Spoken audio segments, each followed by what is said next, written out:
tunakutolea dhabihu ya shukrani.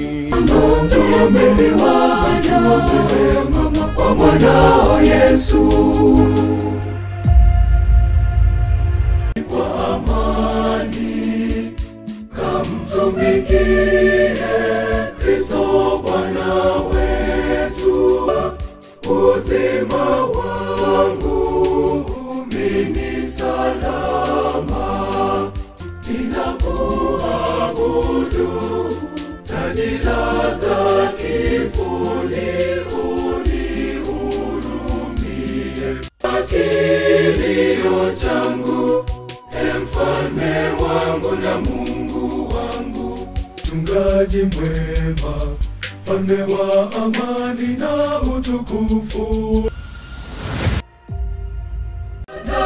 Omega, Mwenyezi Mungu, ewe muweza wa yote. Wewe ni Alfa na Omega, wewe ni Alfa na Omega, wewe ni Alfa